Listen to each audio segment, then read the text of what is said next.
I've got a bit of an unusual opportunity here at Boyd's Brass to review two horns side by side. Now, I recently posted a review on this horn and this horn, and I also wanted to go ahead, while I have the horns in the shop, to record a side-by-side comparison. You know, what does a Kruspe horn and a Geyer horn have to do with each other? These seem to be like the two prevailing designs these days, but you know, the Kruspe being kind of more the old school design, and the Geyer being the more modern, kind of, you know, more popular horn today. And these two horns are the Yamaha 872 over here and the Yamaha 871. So Yamaha's top of the line horns, the custom horns, the really nice ones. So I wanted to go ahead and just do a comparison video while I had these in the shop, seeing how they're two horns similarly priced, from the same shop, but two different designs. So of course, both are very well made horns. They're both, they've got a lot of things in common. Okay. So like they have this adjustable thumb paddle, both of them adjustable, identical, of course. You've got adjustable finger rings.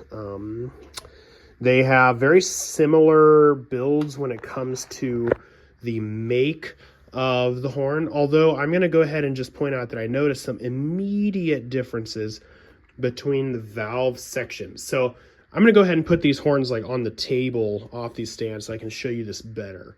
Okay, so here the horns are on the table, and this is something that I noticed immediately looking at these, is that the bracing in the valve cluster is not identical.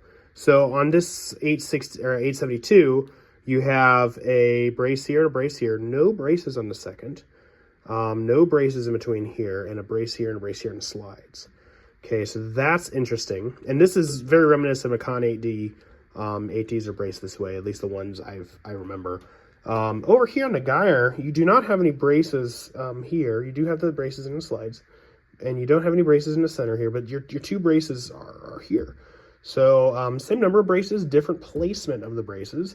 So I think that's very interesting. You have the same pull ring design, so you can see that.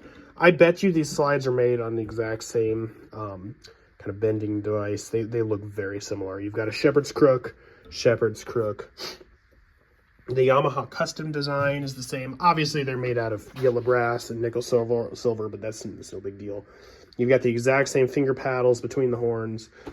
Interesting. I mean, obviously, this is the Geyer design. This is a Kruspe design.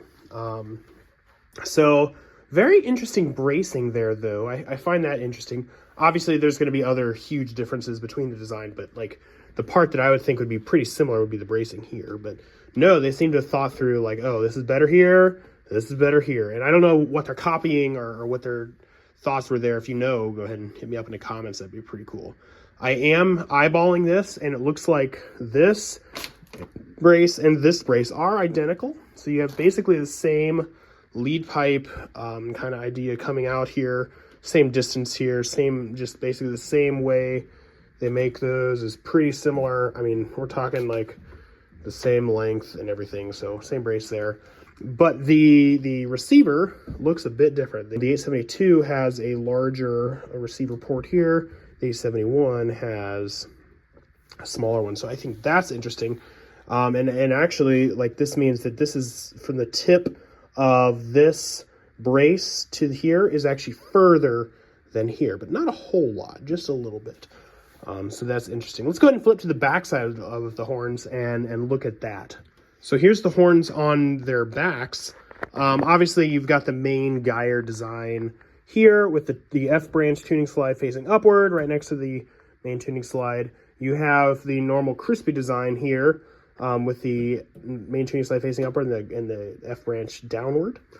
So pretty normal there, nothing crazy. They both have water keys in pretty much the same location on the lead pipe. The lead pipe is bent pretty similarly, although this is quite a bit of a wider bend than the Kruspe. So similar bend, but a wider bend, and maybe that's actually why this is longer. So I've got about that stretch there. If I come over here, you can see I go over to this brace here on the slide. So that's pretty cool. A little difference there. Not that that's, you know, super important, but I'm also looking at the bracing schemes. Both lead pipes are braced off. They're not soldered to the horn, but you can see a gap there. Braced off, braced off. They've got their hand guards and stuff. The bell bracing is pretty similar. You've got a brace here on the Geyer. You can see it. Brace here on the Kruspe. So pretty similar bracing. All this, a little bigger brace. You've got, yeah, similar bracing there. Here between the lead pipe, you've only got one brace between the lead pipe and F branch, and here's two. But, and then a single brace here, no brace here. Actually, the brace is down there. So the bracing schemes are you can tell that they're made by the same company, but definitely like different, per the style. So I think that's pretty cool. I do want to note that the 872 does not have a reverse lead pipe like an 8D does. This is just, you know, two female ends here, two male ends here, and they mate like this, and you have a standard lead pipe, non-reversed. This is also non-reverse. The Geyers normally are not reverse lead pipes. 8Ds have a reverse lead pipe here. So that's like an interesting choice in Yamaha's part. Not sure what that is. The Yamahas tend also to have sharper pins than 8Ds, so that's interesting. But that's just an aside. Both bells have very similar kind of beads at the end. This one feels a bit thinner to me than this one does. This feels a bit thicker, although it's by no means tanky at all. When I pick the horns up, they're pretty similar weight. I think the Geyer is a tiny bit lighter. Yeah, the Geyer is definitely a little bit lighter than the Kruspe. Definitely some design differences there, but what are the playing differences? Let's go ahead and go inside, and I'm going to play these horns for you. Just so you can hear the sound difference between these two horns, I'm going to play an excerpt from Prokofiev's Lieutenant Kejì Suite. I could be mispronouncing that, but for some reason this has been going through my head. I like the piece. So I'm going to play an excerpt from Troika, just so you can hear kind of these horns in the middle register, and just hear the difference between the two.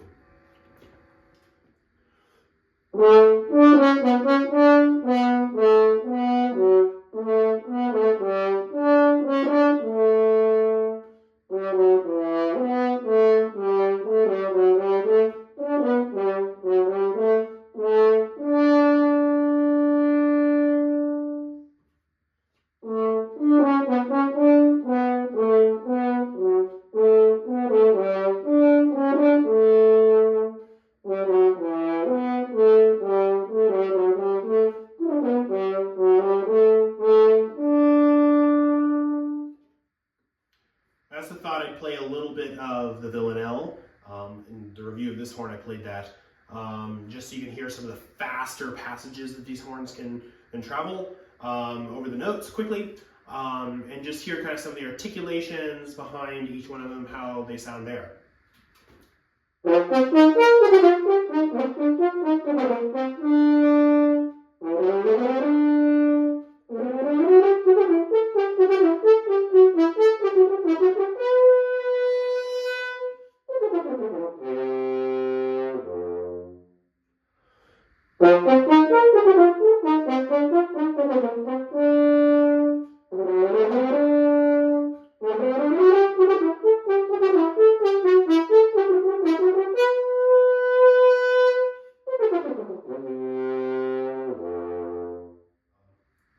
One of the first things that I noticed is that this horn, the 871, definitely does not take as much air to play as the 872. So I kind of went at it with the 872 air, and it just started breaking up all over the place. Like I was missing notes like crazy. Had to back off the air, and it took it. I think that's pretty common for Geyer horns, and I should know that playing a Schmid regularly. Like if you overblow a Geyer, like it's not going to like you too much. And that does depend on the horn, but that's kind of how I feel this horn is. Whereas the 872 is just like, sure, give me all the air you want. That said, maybe this horn's better in the softer realms of music playing. So let's give that a shot. A little bit more Villanelle for you, but a softer portion of that. Let's see how these horns sound there.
would say in playing these two horns that the 872 is way less forgiving in the softer range, and the 871 definitely likes that a little bit better. Now, I'm not sure if you can hear this in the video, but there's definitely some kind of like click sounds going on, especially with the 871 when I use the change valve.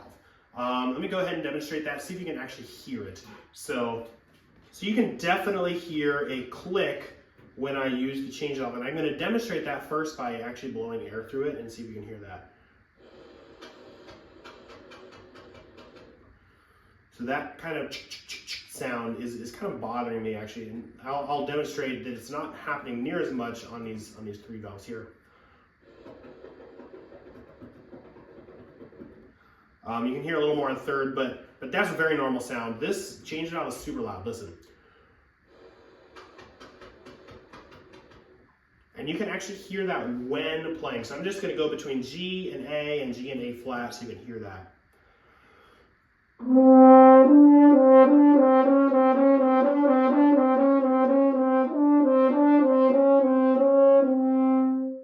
And to go ahead and demonstrate, I know it'll be out of tune, but I'm going to use G on thumb 1 and A flat and A normal, and you're not going to hear that.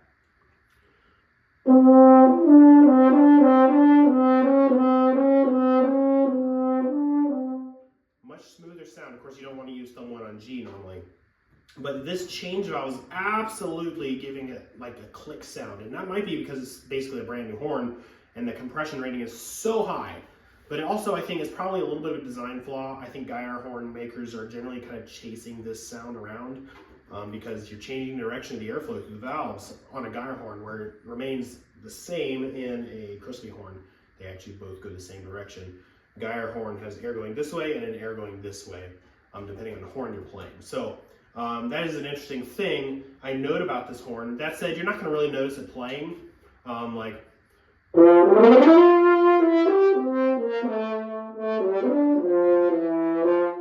you can hear it a little bit, but when you're just playing music, you don't notice it too much. So it's not too bad of a thing, but something I notice, something I don't deal with on, say, my Schmid or the Alexander Helden horn I've had around. They do not have that click sound.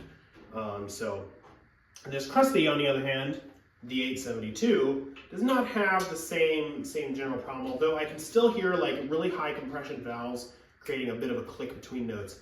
I call it slottiness, and that goes back to the fact that I find if you watch my review video on this horn, you'll hear me talking about how this is not as smooth of a horn as a Con 8D, the next gen especially, and that's what I mean. It's a little slotty, but not near as bad.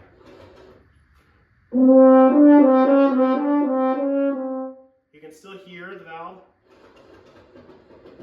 but it's not any louder than the other three. Like this 872, the 871, I'm sorry, is like crazy loud change valve. So then you don't get that click going between sides of the horn.